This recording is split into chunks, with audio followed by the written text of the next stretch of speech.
I have you now. They want to mess with my droid. They're going to pay for it. This is the way. You may fire when ready. Blow that piece of junk out of the sky! The way you're fighting, you wouldn't have lasted long. Hello there. Kenobi! The ability to speak does not make you intelligent.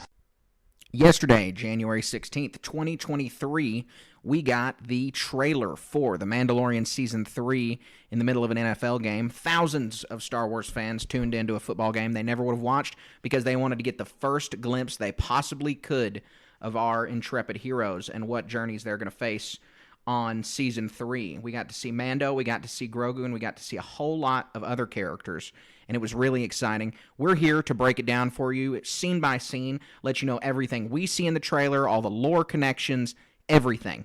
But my very first question to you, Colin, is what did you think of the trailer as a whole? How pumped are you for Season 3? I was floored. We're really going to get into this. There's a lot of implications, or lots of deep things. I'm probably overthinking it, but this is what I live and watch Star Wars for. There's a lot of stuff going on in this, so let's get to it. Yeah, no, we're absolutely excited to start. I want to just start out by saying that we have been anticipating this for more than a year.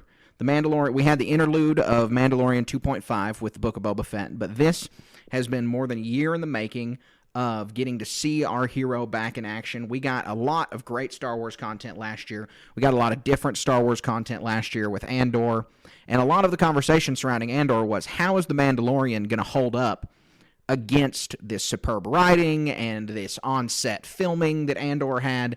And after seeing the trailer, I think they're not going to have any issues. Yeah, that's exactly right. Man, lots more aliens in this one, it looks like, just from this trailer. Lots of droid interaction. A lot of little different things going on.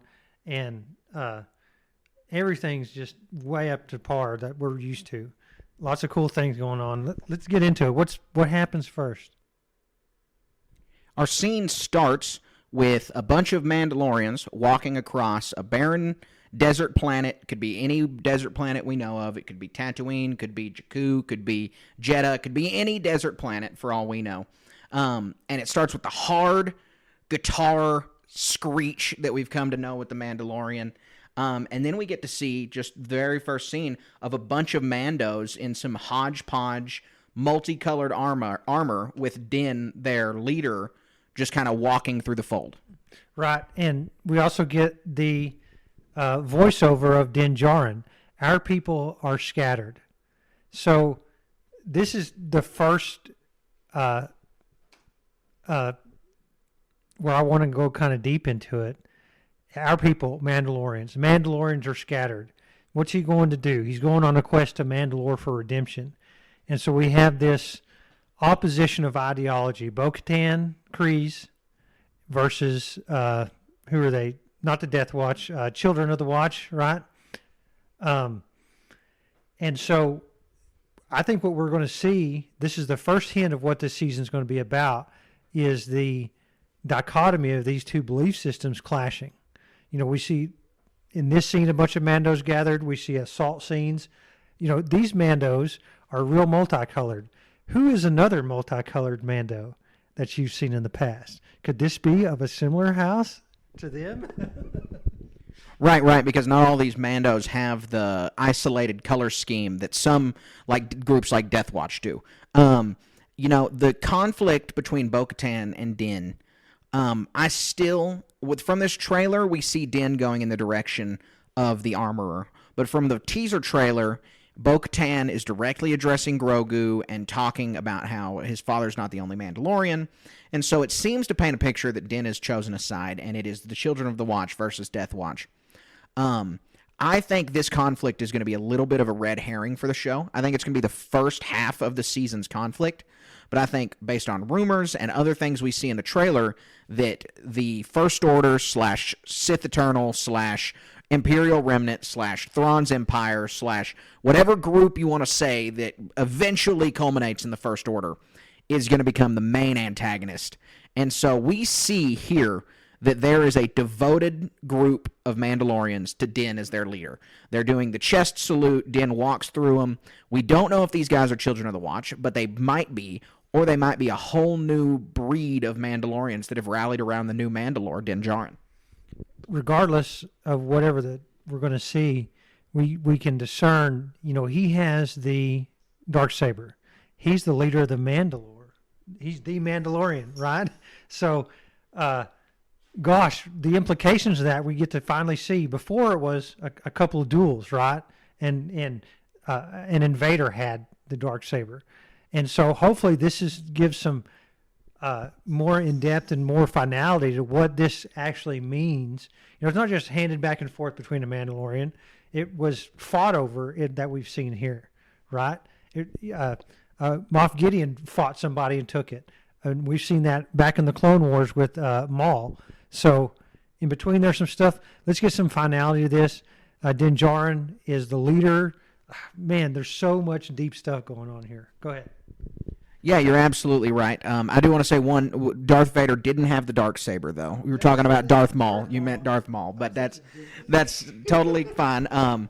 But so we see Din going through hyperspace, talking to Grogu, and this instructing Grogu on how being a Mandalorian is not only about fighting. Obviously, Din has the line, "Weapons are my religion," and talking about how much of a battle culture surrounds Mandalorians.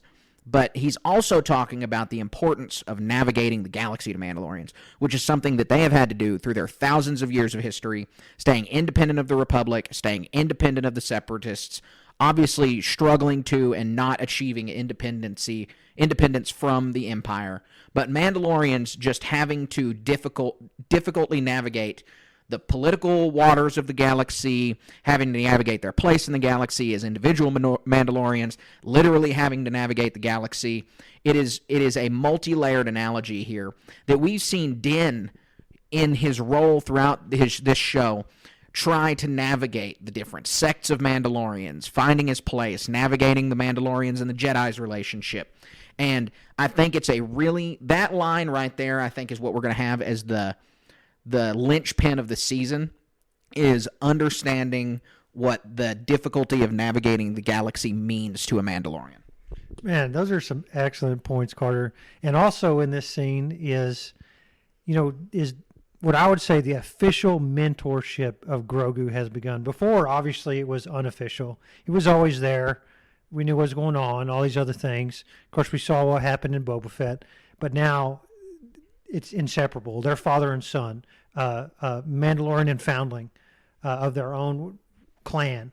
So, I mean, here we go. This is the first footsteps of the Mando Grogu clan, whatever the name is, and I'm so excited to see how this develops. Yeah, you're absolutely right. The Clan of Two, Clan Mudhorn, that is Mando and Grogu together. We also see in the scene where they're going through hyperspace our look at Din's new starfighter, his N1 that we got in the Book of Boba Fett, and that they're reunited. If you missed the Book of Boba Fett and you expect to walk into The Mandalorian Season 3 and understand what's going on, you might get that info out of a recap, but to really see what went on, you're going to have to go back to the Book of Boba Fett. And again, I regret that ever happened in the Book of Boba Fett, because there are people who did not see both. A lot of people did, but the overlap is obviously not 100%. And so these elements in that part of the trailer are, I think, going to confuse a few people. But that hyperspace lane immediately leads to Din being with Grogu, landing on Navarro. And it's every time we come back to Navarro, it looks a little nicer. It gets a little better looking. Now the streets are clean. There's some nice buildings everywhere. I mean, it's starting to look not like Naboo. It's not starting to look like some pristine Alderaan, but it's starting to look like a nice little pocket of the galaxy that you'd want to find yourself in, especially on the Outer Rim. And as Navarro's wealth increases, so does Grief Karga's drip. I mean, he is absolutely dripping out right here. And we get to see Kawaki and Monkey Lizard in the scene here. So lots going on with the Navarro look. Yeah, and you couldn't have said it better. Carl Weathers is one of my favorite actors, favorite lesser-known actors. But, man, how that whole scene has changed. I didn't believe it till somebody told me that it was Navarro. And he's obviously in some leadership position there. You know, they saved the town, I guess, and kicked the Empire out or something. So, so interesting to see. I'm a broken record. No, I totally agree with you. I mean, Grief Karga's wearing something reminiscent of a senator of the old Republic. Grief Karga's obviously the governor of this area, but maybe he's representing Navarro in the Galactic Senate. Like, there could be any number of reasons that he's dressed this way in such regality. But Navarro is thriving now that they got rid of the Empire, now that it is under the protection of presumably the New Republic and the Mandalorian. And so it's nice to see the way that Navarro has come together. So the next thing we see is Mando flying through the air through a rainstorm. It's not really clear where he's headed. We basically don't have any information from that scene other than we see R5 in the droid part of the cockpit. So in the Book of Boba Fett, they kind of introduced that bubble seat that looked like that's where Grogu was going to be. He was in it in scenes in the Book of Boba Fett, but now every shot we've seen in the N1 Starfighter is Grogu's on Din's lap and R5 is in the back. So Din has grown to trust droids more and more, and there's something later in this trailer that I absolutely want to touch on with that. But I know that the next part of this is something that you really want to talk about, and it's Din confirming to the armorer that he's going on his pilgrimage. Yeah, so going on the pilgrimage to Mandalore, and we see Mandalore shelled out, totally trashed. And I personally think that's the scene with the storm is him flying. They're flying down to Mandalore. You know, think of what this planet is. It's ravaged, right? There can't be storms. Storms probably ravage that place all the time. So yeah, he tells the armor. It's the voiceover saying he has going on his redemption. We see the same scene from the last one. She's looking up, sticking the ladle into the soup, I guess. Right? Forgiven for my transgressions, he says. And then, so that's what the story's going to be about, right? Going to the falls under Mandalore. Can't wait to see that happen. Yeah, you're right, because we see, like you said, a bombed-out Sundari. We got to see it in Rebels. We got to see it in the Clone Wars. We got to see this nice, pristine, domed capital city of theirs completely leveled in The Mandalorian, the only time we've even seen it in live action. And so it's really interesting to see that. And like you said, he's headed there to the mines of Mandalore to wash away his sins that he's done, that he's transgressed to his group. So a little later on, we see R5 definitely pop into the ship, and Pelimoto and her pit droids are waving him off, telling him good luck. This is a really interesting scene because there's a bunch of fireworks going off above Mos Eisley, presumably Mos Eisley. I think when you look at it, you can't exactly tell where it is, but it's not Coruscant. Where else would she be? You know? Well, it could be two scenes cut together that are meant to look like this is Mos Eisley with her in the background, and it's not actually, because looking a little bit closer at the scene, there are some buildings with some Tatooine architecture in the background, but there's also seem to be some really tall buildings that are not the same that you would see on Mos Eisley. And so I don't know exactly where they're coming from with the in the background with the fireworks and all of that. I'm not sure, but they're celebrating something. They're leaving a celebration. Give me your best guess on what this celebration could possibly be. I mean, we know that we're 6 years out from Return of the Jedi. So it's not that they just beat the Empire in the Battle of Jakku or something.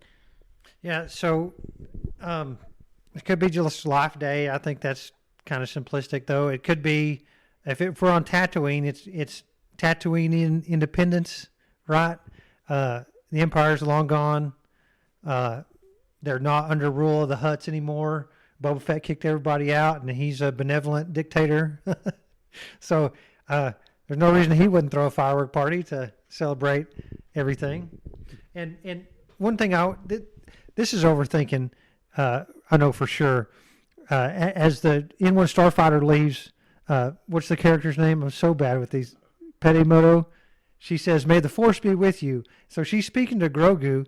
You know, is there any chance, and I hope so, I hope not, is there any chance the Mandalorian is any kind of Force? If he's going to find his way in the Force and manipulate with the Darksaber any better? No, I don't think that that's going to be the case. I think that because of Grogu's Force sensitivity, he's the Han Solo. He's the absolutely not Force sensitive guy that doesn't know exactly what's going on with the Force. But I want to get back to the firework thing real quick. I think that you're onto something a little bit about the Tatooine Independence Day, that this might be Republic Day. You know, they have Empire Day in Rebels and in canon. This might be when the anniversary of the Battle of Jakku, where the New Republic was founded. This could be the case, although I'm not sure why Tatooine would have such good sympathies for the Republic that they would do something like this. We get really exciting shots of Coruscant skyline. We just spent a bunch of time on Coruscant in Andor, but we're getting even more Coruscant. And that's Dr. Pershing, and he's free. He's obviously by himself. He's got a droid chauffeur. I don't know what this is, and I want to have us spend some time talking about why Dr. Pershing is out free right now. Because last we know, he was captured by Cara Dune and given to the New Republic as a prisoner. And so is he here because this is current time and they're doing some kind of in-universe Operation Paperclip, like we got the Nazi scientists over here and now they're using Imperial scientists? Or is this a flashback to Coruscant? Yeah, gosh, everything's on the table. You ripped the words right out of my brain. I was going to say exactly the same thing. We know this guy's up to no good. We know his moral character's very thin. And this really opens up, you're following the white rabbit here on this thing, man, because you start getting did they take Grogu's blood? Is it strand casting? Is it Emperor Palpatine involved? Is this guy a double agent? Is he part of the Sith Eternal? How far does this rabbit hole go, right? And we just have to wait and see is all we have. I mean, he is not a positive element for this series in a sense of he's an antagonist, right? We know he's going to bring some good stories to the table. There's a lot of scenes going on in here. Man, it's super interesting. No, you're absolutely right. And it's cool to get to see more of Coruscant. I'm not tired of seeing it even after we spent so much time there on Andor. And then the next scenes, we kind of get some really quick scenes back to back. And so we're going to take a look at these. After we see Coruscant skyline, Dr. Pershing, we don't know why he's open, we get our cool New Republic officer whose name I can never remember, and he's warning Din of the coming threat. There is something wrong on the horizon. Also, awesome jacket he's wearing with the Rancor patch and this just super cool vintage New Republic looking jacket. But he's telling Din that something big is coming and that they're not going to be able to stop it. That it's going to be too late before the Republic or Din or anybody can do something about it. Right. And it took me a couple of watch throughs on this thing. He was the X-Wing pilot that was tracking Din Djarin down, and they crash landed on the ice planet with the spiders. I rewatched that recently. That was scary. Okay, so yeah, something big, a big foreshadowing there. You know, we as the audience, we know it's coming down, and if you delve into the comics and the books a little more, you can really see, you know, maybe Din especially, and maybe this pilot or officer, I guess, you know, there were certain people, Leia especially, was in tune to cracks in the Republic that let the evil of the First Order seep in. And so if I had to guess, this is what is peeking its head out right here, wouldn't you say? First Order or something else? No, I think you're totally right. I think that in this time in galactic history, there's a few groups floating around that will eventually form the First Order, and it's the First Order itself, the Sith Eternal, an Imperial Remnant faction that Moff Gideon is more associated with, wherever Thrawn is at, whatever he's doing. This is all a group that coalesces together in the sequels and becomes the First Order. But that right now, Din will be dealing with a group or an extension of the First Order somehow. And I think that's the threat that's being alluded to here. And I think that what Filoni and Favreau want to do with this show is fill some gaps for the sequel trilogy for really general audiences. Because we know, as we've read more and more, we've gotten a lot of gaps filled in the sequel trilogy. And the more that gaps get filled, the more the sequel trilogy is endeared in my heart. And I think that it gets better and better the more it's fleshed out. Well, fleshing it out for general audiences so far has just basically not been the case. Disney has not touched it. And I think that we're coming to a point where they're going to start touching it, seeing what it's like to flesh out the sequel trilogy more. And I think that's where these lines are headed. And I think that's an exciting prospect for us to get to see where all of this goes and who is the big bad that this guy's talking about. Because it's obviously not the whole enchilada yet. It's just too far in the future. I mean, it's just too far in the past from the sequels for that to be the case. Because we get to Bloodline, and it's still not large public knowledge about what's going on. We have the Amaxine warrior crisis in that book. And so I think that that's kind of the direction they're headed in. Yeah, you're exactly right. So next scenes, Mando pulls a Mandalorian helmet covered in soot or ash, dust, debris. And so obviously there's a cavern, an emerald-looking cavern. So they're under the city. They're on their quest. Really cool. Right, exactly. He's doing some ancient things. He's seeing these ancient Mandalorian helmets and seeing the ruins of Mandalore, and he's in the mines. We know that he's going to get there during this season, and so it's exciting to see. Then we get a shot of Grogu's face, and then we have what everyone is calling, and which I'm confident to say, is another flashback to Order 66. And we're going to see how Grogu was saved, who saved him. And so it could be any number of people cutting through this door. I mean, a lot of people are saying that's Anakin for sure cutting through the door. Well, there's not a blue lightsaber sticking out of that door. And so it's not Anakin storming the temple, I don't think. It could just be stormtroopers or clone troopers at this time, cutting through a sealed door. Or it could be the person coming to save Grogu. Because there's 4 people in this shot. In the Order 66 shot from the Book of Boba Fett, there were 3 defenders of Grogu that get gunned down. And it's a different hallway. And so this is a different scene, I think. And so we are going to see who saves Grogu here. What's going on? Because we saw him getting advanced on by 501st Troopers in the Book of Boba Fett. But we don't have really enough information to know who it is that's coming through this door and what they're doing. So what do you think is happening here? Yeah, no, I agree 100%, and I'm super excited to see these flashbacks. I can't wait to see what the context that these, like, did he bump his head? Is it a traumatic experience that he's having to relive something like a flashback from an old TV show, and they're like, oh my gosh, why is he this way? And because his species is long lived, Grogu's is, and maybe they perceive time different, and this is just recently for him somehow. And these are still affecting his wanting to be in tune with the Force somehow. Like maybe if I go back and train with this, I'm going to relive or expose these feelings, like peeling off a scab or something, right?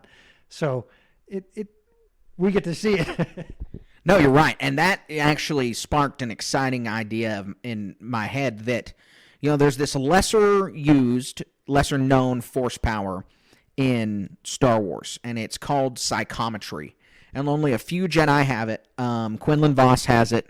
It is a huge plot point and linchpin of Fallen Order, the video game. Cal Kestis has it because it's a gameplay mechanic. It's how you relearn how to do things as a Padawan. And it's when you pick up an object, you have memories from that object. You have flashbacks. And so something like this could have been caused by Grogu interacting with something that caused this memory. Because the first flashback we saw was because of his communing with Ahsoka. And so Grogu has to be coming in contact with some other Force object or Force-sensitive person, I think, to be remembering these things. Yeah, and towards the end of this, I think, is the answer. We'll get to that in a minute. Yeah, I think so. I think we have a lot to talk about towards the end of this. So we'll keep moving on. We have an amazing scene. And if you tell me that we aren't in the golden age of Star Wars after seeing an interceptor chase a Fang fighter through a canyon, you're lying to me. 6 interceptors. I counted them. I watched it frame by frame. I was looking for like squad markings on these things. Who are these guys? They just didn't. TIE fighters was what you see. TIE fighters is what they flew. Interceptors were the elites. So, like, is this Moff Gideon's? Who is this? Where are we going? And where'd the Fang fighter come from, man? I want to know. Who's flying that thing? Right, because they try to do some visuals to make it look like Mando is flying the Fang Fighter. They show the fight. They show the flight sequence. Then they do a frame of him and a frame of Grogu, and it's clearly not Grogu in that scene. The lighting is totally different. And outside of Din's window, it's the same terrain. But I don't think for a second it's actually Din flying that fighter. There could be any number of Mandalorians behind that. It's not him. I think this is the Finn Rao cameo that I've predicted, or this is Bo-Katan in her own starfighter, and the Empire is pursuing whomever this is. And so that's very important. And like you said, it's such an exciting scene, getting to see those interceptors cut through the canyon. Like, we've only seen interceptors, as far as I know, in the original TIE interceptors in Return of the Jedi. And I think that's it. And so it's cool to get to see them on screen again. And like you said, 6 of them. That's a squad of them right there. Yeah, and I really think so much of Star Wars lore. Pick a character, they have a ship associated with them. Before it was a Razor Crest, it got destroyed, and then they have now they have the N1 Starfighter. Do they have a name for it yet? I don't recall. So, this is his ship. They're not going to do a few episodes where he has an N1, and then they go to Mandalore, and it's like some tearing off the cover. Oh, a Fang Starfighter. Well, we're just shove this off into the rubbish heap. No. So the Mandalorian and Grogu and the N1 are going to come to rescue whoever's in this Fang fighter, is what my prediction is. Yeah, I think that you're right. They're definitely, and this could have been maybe Mando is engaged in combat with this Fang fighter, but now the Empire came, and now they've got to work together, or he's coming to save them. There's any number of things, but I think you're absolutely right. It's not Mando behind the helm of the Fang fighter. And are they on the planet? Are they on Mandalore doing this? Why is this Empire faction policing this to pursue somebody down to the planet like this? I want that question answered. Maybe it's like a relic or an archaeological site to them, and they don't, there's these artifacts down there that they don't want people to discover or something, so they got the best of the best to guard them. Well, they weren't counting on the Mandalorian, were they? Right, exactly. So the next scene was what I alluded to earlier, talking about Din and becoming friendlier with droids. We don't get any dialogue from this scene, but it is from what we can tell from the few shots, it looks like a droid bar. I mean, it's droids hanging out. There are B-1 battle droids in there, some of which are holding drinks. There's astromechs. There's all kinds of droids. So I just am going to assume that we're going to have R5 and Grogu and Mando and whoever else walk into this bar, and the droid tells them that they don't serve their kind here and only R5 is allowed in the bar. I can't wait. That's such a good point. And the only other thing I want to add to this scene is all of these droids look pristine. They're all polished. I stepped through this one. I'm like, what kind of astromech is that? That's not R2-D2 on a cruise. He's out visiting his cousins or something, is he? It's not. The two astromechs in the scene are different colors, right? So yeah, this is a droid bar where an independent droid consortium, something like that. Right, and although Din is warmed up to droids, I do think that these 3 B-1s are going to cause an issue. Not because the B-1s, I mean, they seem totally benign. They are holding a cup. One's holding a cup. They just look like they're talking to people. But these are the droids that killed Din's original parents. These are the droids that attacked Din as a child. And he distrusts all droids. There's no telling how he feels about these specific B-1 units. And so I think that's going to cause an issue. And I also have a theory on what planet this is on, but that'll come even later in the trailer. What do you think they're drinking? Like motor oil? Or Right, well, 3PO in A New Hope loves the oil bath, so there's got to be other ways that droids enjoy themselves or have some kind of libations. And then you see the classic Western trope at the very end of that shot where you can tell someone just walked in because all of the droids' eyes all move to the screen and are looking at the viewer, indicating someone just walked into the bar that is not supposed to be there. Right, yeah, good. I was going to remark on that too. Good points. And so then we see the drop ship. We get the Night Owls dropping in, the Death Watch dropping in, and then we get Paz Vizsla with a machine gun and a lot of Mandalorians. But we don't know if Paz has joined Death Watch or if he's with the Armorer. There's a dead Mandalorian in the background. We don't know if Paz is attacking this place or saving this place, and we can't really tell where it is. It kind of looks like Navarro, but I'm not sold that that's where it is. A couple of these Mandalorians have black armor with red trim, reminiscent of Maul's followers. I could be looking at it wrong. It could be an artifact of the screen, but wouldn't that be something? Right. You're totally right. So when we keep looking at the fighting scene, and after they drop into wherever this is, there's some more fighting. There's a Mandalorian that trips a marauder or a pirate or some alien, and two Anzellans, Babu Frick species, see this. They laugh. I love these dudes. Everyone knows they're my favorite alien in Star Wars. They're hilarious, and so I can't wait to have a whole group of them. They look so funny. They're with their little beards, and they're so tiny. And I think that wherever the droid bar is also on this planet, with these Anzellans being liberated, because they're known to work on droids. They're known to work on ships. They're like a mechanic species. And so I think all of the scenes right here, just back to back after the Fang Fighter pursuit, are all related to each other, and probably from the same episode. And let's not forget that every time Star Wars has made trailers for their shows, all the scenes are from like episode 1 or 2, and that's it. And so there's a lot going on in here, and we might have all of this going on just at the very beginning of the show. Yeah, that'd be something. Oh, gosh. That means there's so much we haven't seen. And we'll get to it later after we talk, but there's a lot unseen in this I want to talk about too. So what's next? The next thing is we see Grogu in a cave, and he's in his bassinet by himself, from what we can tell, rolling to the mouth of the cave, and then an unknown alien jumps down. It's big, it's larger than a person, but it's humanoid. Kind of looks like Predator from the Predator movies. It's not, obviously it's not, but it has looks. And I think Colin and I both have theories about this. So Colin, what do you think about this fresh guy?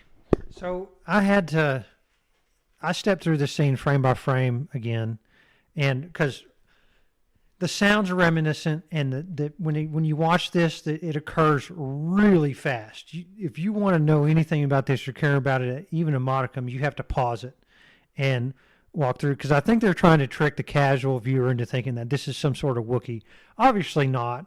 When you see the immediately next scene, Grogu force pushes the alien out of the cave or out of his threat range, and if you ask me, the body posture of the alien is less threatening after he gets force pushed.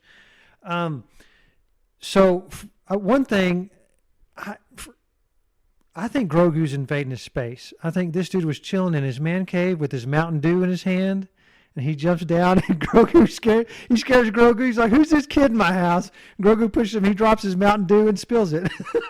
It's just a green thing. It's really a weapon or something, but it looks like a green beverage to me. But no, I think this is some sort of quest creature somehow, or maybe what's the name of the creature Luke found in the ice cave? I should know that. Wampa, obviously. This is the desert Wampa somehow. Some version of it. It looks like the Predator alien, but Grogu's going to go somewhere. He's let off by himself. Mando's not in this scene, and so there's going to be some sort of revelation that Grogu discovers here, right? Yeah, you're right. I think this is very important to the scene, and they include at the very end. It's obviously some new type of alien creature. So I think it's a little more sophisticated than a Wampa. But we did just see in the Jedi Survivor trailer the Forest Wampa. So Wampas of different climates are absolutely out there. But I think, well, first, like you said, I want to go scene by scene real quick. He jumps down. He's got 4 eyes. He's obviously an alien we've never seen before. And when he gets force pushed, he drops some green thing that looks like jade. It looks like it's made of jade. And so it's a weapon. He's holding it like an axe, and then it gets dropped. It's one piece is what it looks like. And so I can't even begin to speculate what this weapon is. And if I were to irresponsibly speculate, all of the rumors associated with the Ahsoka show have talked about how the Night Sisters are involved and how they're from a different...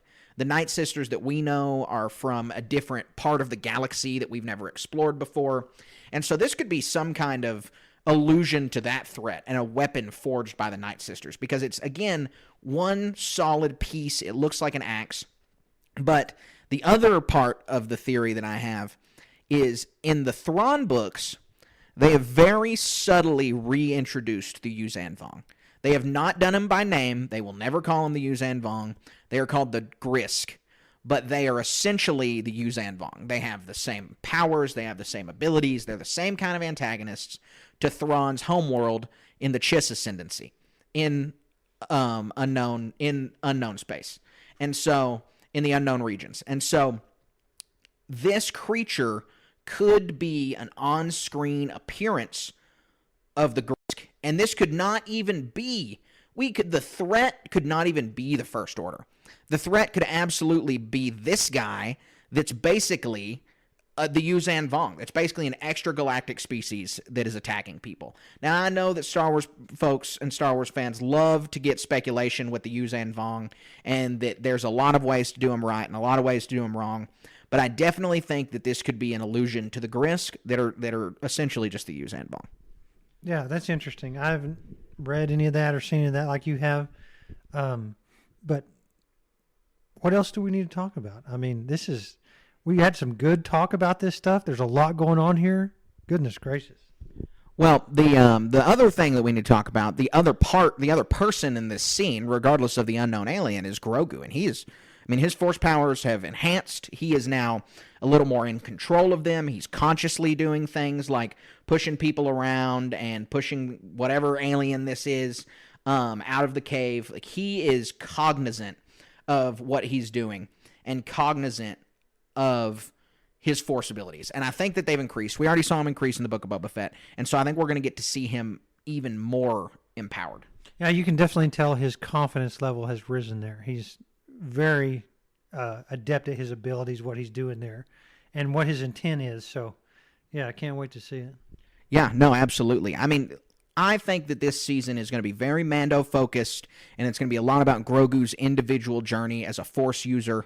We're obviously not done with Jedi Grogu. He's having Order 66 flashbacks. He's using the Force. We're going to get him more involved in the universe. We're going to see where this leads. And so I'm really excited to get to see where all of this leads and get to see where Grogu's going to be headed, because it's something that we have to see. It's something that we have to know about. And just as interesting as the Mando plot's been, it's still going to be super interesting to see what direction he heads in. Yeah, exactly. So one thing I want to discuss is what wasn't in this trailer. We didn't see the Darksaber. We didn't see Moff Gideon. Maybe his story's done. We didn't see, so many other things. Bo-Katan was in this one, but we know she's going to be in there. What wasn't in here that, like, what isn't going to be in the whole season? What do we need to see?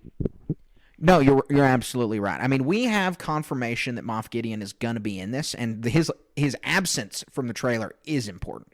Because, one, that's something that Disney obviously doesn't want the casual viewer to be aware of. And two, that probably means that he is going to get set up for something big. And last we know, he was in New Republic custody. So they're going to have to explain a bunch of this away. And perhaps that's how the New Republic soldier knows about this in the first place, is that Moff Gideon was liberated by some group that is outside of his purview. And, like you said, we didn't see Bo-Katan. We don't see the Darksaber. We don't see a lot of what people are expecting from this show. And so that, again, makes me feel like just all of these scenes are from the first 2 episodes, because that's how Disney has done it in the past. We're in for a lot of action coming up in this show, and there's been a lot of rumors of things that we haven't gotten to touch on or see yet, and so it's going to be exciting. I'm also really interested to see what new characters are going to get introduced that we've already seen and what that we haven't seen. I mean, there's going to be some more cameos. It's a Favreau and Filoni show, so we're going to get some more cameos. There's even an episode written by Filoni, so that likely means that Ahsoka shows up in preparation for her show. It might even be like the Book of Boba Fett, where it's a whole Ahsoka-centric episode, and we don't even see Din. It could be just like that. But there's a lot loaded back in the pipe that we haven't seen. If the threat's so great, are they going to contact Jedi Master Luke Skywalker? Are they going to contact Ahsoka? Like, where are these people that we know are in the galaxy? Lando, Leia, Han, they're all out there. What are they doing? Yeah, and the other thing I'm really excited for, I hope Mayfield comes back. I hope there's a lot of these guest stars where, like, Mayfield is one of my favorite characters. He probably doesn't crack the top 10, of course, obviously, but as far as this show goes, yeah, he's one of the top characters. And we know that in a lot of these shows, guest stars, who else are we going to get to see? What actor out there is wanting to be in Star Wars that they get to throw the bone to, that we get to see some cool character now. I'm so looking forward to that stuff. Well, again, parts of this show premiere after Jedi Survivor. They've been keeping Cameron Monaghan on the games because they want to do Jedi Survivor right. They want to milk that cash cow as long as possible. But we could even see Cal Kestis in this. We say that for every property. Every live-action property, I think I've said. We could see Cal. And I know I've said it for Obi-Wan and maybe even Andor. But I just really am pushing to, hopefully we get to see him, but I just want to see more connections. I want to see more connections, more old characters, and more new characters. And all of the Star Wars shows have done a good job of doing that, of giving us new and exciting characters to latch onto, giving us the fan favorites, and then giving us characters from different media that we haven't gotten to see on the screen yet, but that we know are in the universe. And so, it's a really exciting trailer. I was happy to get to see it. It hyped me up big time for the show. I'm disappointed that we have to wait a month and a half for it. March 1st cannot come soon enough. So, yeah, where are you going to be March 1st? It's going to be a lot of fun watching this. I know where I'm going to be, planted right in front of the TV. Or I kind of want to get up and watch it at 3 in the morning. Right, well, it's that anticipated. And this is Mando. I loved Andor. I waxed and waxed and waxed about how much I loved Andor. But it didn't. I don't have the same feelings about Andor that I do about Mandalorian. I wouldn't have woken up at 3 a.m. to watch Andor. I loved Andor. It's still, I will say, the one season of Andor I like better than the 2 seasons of The Mandalorian. But it didn't give me the feelings of, I've got to wake up and watch Andor right now. Like, I was okay with waiting until the evening to watch Andor. And that might have been because it wasn't in the conversational zeitgeist. Like, I wasn't going to get spoiled at work or anything like that about Andor where I would about The Mandalorian. But The Mandalorian just unlocks something inside me that is the Star Wars childlike wonder that I have to know what happens as soon as it's made available. Yeah, exactly right. And it feels like there's so much on the line. It's 2 different TV shows. They are serialized, sure, Andor versus Mandalorian, but this one's got the action in it. This one's got the characters who you care about the most. We know how Andor's story's in. We do want to watch all the ancillary stuff of how he got to where he was, but like Grogu, everybody wants to be there when his first words. Everybody wants to see that Darksaber do what it does. For me, I want to see what those TIE interceptors do. I want to know where that Fang fighter comes from. I want to see what Din and that N1 starfighter is capable of doing. And so I really hope you're right about all that stuff being in the first 2 episodes. And gosh, you got my mind turned on that Ahsoka stuff. I want to see her back in this too. Yeah, no, I absolutely couldn't agree more. It's going to be super exciting. Cannot wait to see Mando Season 3, and we can't wait to keep talking about it. I think this is the perfect time for us to move into our HoloNet News segment, and we are going to talk about all of the newest, exciting rumors and news out of the real-world universe talking about Star Wars. So without further ado, here is our HoloNet News segment. You made the HoloNet. So first up on our HoloNet News segment is just a piece of feel-good news. It's just a cool little thing. All of this is actually feel-good news. None of this is bad. None of this is, upsetting rumors or movies getting canceled or, so often Star Wars news is disappointing. But this isn't the case. So the first bit of news is that Ewan McGregor and Hayden Christensen recently did an interview about their experiences filming the Obi-Wan Kenobi show, and they loved it. And Ewan McGregor was moved by his filming of the Darth Vader scenes. Yeah, that's real touching to hear. This is getting to be since the late 70s that we saw Alec Guinness and David Prowse have that fateful duel.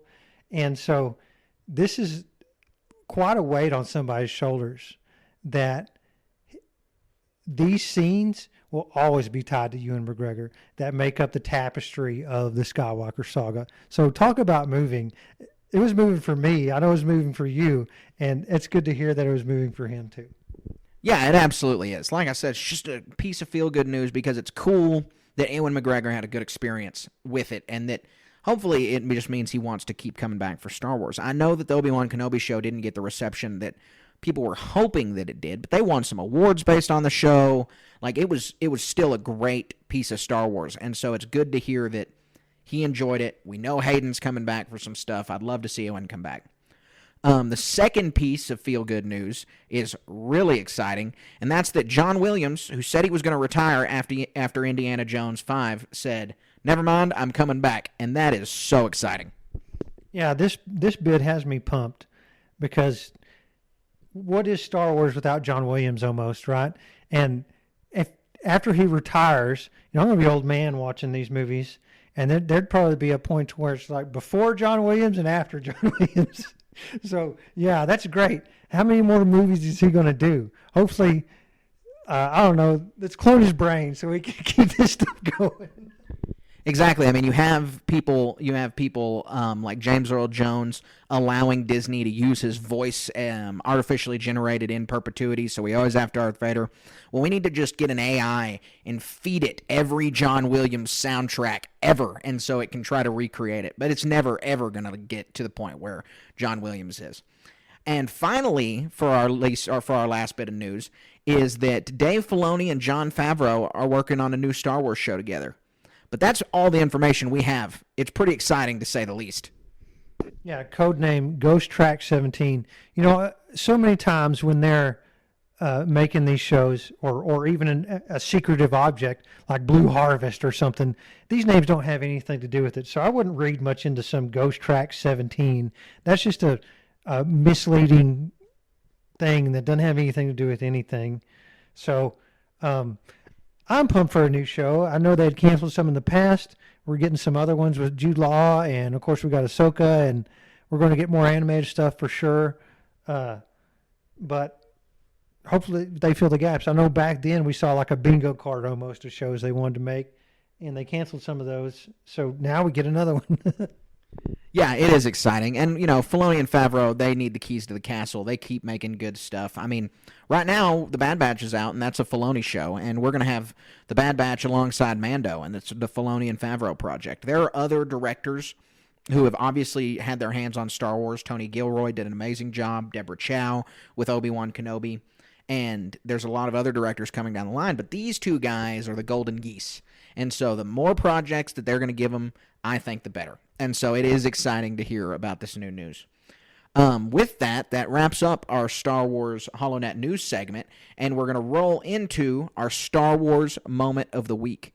I have a pretty exciting Star Wars moment of the week, but Colin, we'll let you go first. Yeah, I'm really pumped about mine. I have a business trip in Orlando, Florida. So little old me, I get to go to Disney World, and I get to go back to Batu and ride all the rides. My kids are older and can both ride the rides now, as opposed to just my little son who got to miss out. And I want to train him how to fly that Millennium Falcon. I haven't watched the videos beforehand. We're going to get them to build the droids. We're going to stay on site at the property there. Not going to the Galactic Star Cruiser. That's a little bit out of the budget this time around. I don't know if I'd like to take kids there anyway, but yeah, I'm so looking forward to that. It'll be a good respite for end of the summer. Yeah, that's super exciting, and I'm envious that you'll have gone to Batu twice before I've ever been, but it is super exciting. You're welcome to go. Yeah. You keep trying to get me to go, and we'll see if that'll happen, but it is exciting. I'm excited for you.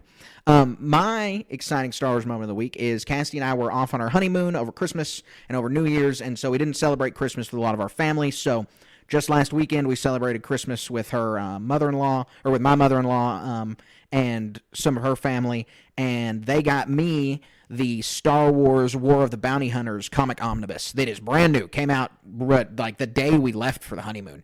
And so it was brand new to me. I can't wait to crack in to read it. I stopped collecting Star Wars comic books some time ago because collecting single issues was getting too much for me, going to the store too much, and just the storage space that was required for single issues was getting out of hand.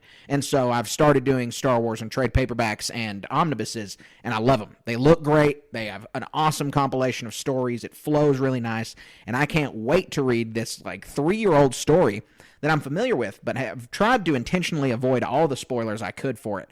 And so it's going to be really exciting to get to take a look at it. Can I read it next? Yeah, you can definitely borrow it. With that wraps up our episode of Star Wars Station Communication. We're going to be back strong, coming at you with a lot of coverage for Bad Batch, a lot of coverage for Mando. We're in a new, exciting year of Star Wars. We've got a lot down the pipeline. Casty and I haven't forgotten the special we'll record. We're going to record our special about the Princess and the Scoundrel, and we just have a lot of really cool stuff heading your way. And so we're excited to share this with you, and we're going to reveal more and more as it comes available. So what is coming down the pipe? Bad Batch, obviously, we're in the midst of. We got some stuff we're turning around our heads on that. March 1st is Mando. When does Ahsoka come out? What comes out after that? Well, in between that, we're going to have the Jedi Survivor video game. It'll come out. We'll definitely be recording an episode on that. We'll be streaming that. Hopefully, we're streaming multiple playthroughs. Also, unrelated to this, but related to our larger project of Station Media, the Harry Potter video game's coming out, and I'm certain that some of us are going to be streaming that, whether it's Colin and I or some of the guys from our Mandalorian special like Tristan, but people are going to be streaming the Harry Potter game. But we're definitely going to be streaming Jedi Survivor. We're definitely going to be recording a podcast over the plot. And then, like you said, Ahsoka comes out. It comes out sometime in the summertime. We don't have an exact date. They don't often let us go more than 2 months without new Star Wars content anymore, which, tell that to someone from 2005, and they're just not going to believe you. But they often don't let us go 2 months without content. So if The Mandalorian wraps up around mid-May, I'll bet you that we get Ahsoka 1st of July. And so that'll be a great birthday present for me. And so it'll be really exciting to get to watch that show. And beyond Ahsoka, we have Skeleton Crew. We have the new season of Visions coming out. Lots of exciting Star Wars happening this year. Yeah, when's a movie coming out? Any idea on that one? That's not till next couple of years, right? 25 would be my guess for the soonest possible. And that's not, they have some dates announced, but that's not, we know from experience that that's not set in stone. Yeah, okay. That will be the 10th anniversary, though, of their acquiring Star Wars and having The Force Awakens premiere. And I'll bet you they're going to want another movie to come out by that time. That's going to be an uncomfortable kind of milestone for them if they haven't been able to put out any new movies since The Rise of Skywalker. They did 5 all back-to-back, 1 year after the other, and then we've had a pause. I don't think they'd be comfortable with a 5-year break anymore. Even though, again, a 5-year break in Star Wars movies, if you told me that that's all I was going to have to wait between the prequels and the sequels, then that would have been okay with me. Yeah, that's great. And then don't forget books, too. We love reading the books. There's going to be, they never stop coming out. There's tons of authors out there. Fun stuff. Well, recently, for the High Republic, they just released another new audio drama. Huge fan of the Star Wars audio dramas. I think they're all really well put together. There's only 4 of them, including this one. And so I've listened to all 3. I'm going to listen to the new one. It's called The Battle of Jeddah. So it's going to be a battle between multiple different Force user groups other than the Jedi happening on Jeddah. The Jedi are only one of the groups in the conflict, and that's going to be super exciting to listen to. I cannot wait. It's been out for like a week now, maybe 2, and I'm going to dive into it probably starting tomorrow, and I cannot wait. Yeah, that sounds fun. I'm going to pick it up too. I got some credits on my Audible that I need to spend. Absolutely. So we'll be there we'll probably give you guys a Battle of Jeddah review as soon as we can get one cranked out. But we appreciate you listening. Be sure to follow us on all of our social media platforms. You can find us on Twitter at SW_station. You can find us on Instagram at StarWars.station. And you can find us on Twitch. You can find us on YouTube. You can find us on Discord. You can find us all over the place. Please leave a 5-star review for this podcast. Leave a rating. All of it helps. We appreciate your engagement so much, and we thank you for listening. May the Force be with you. Thank you for listening. Tune in next time.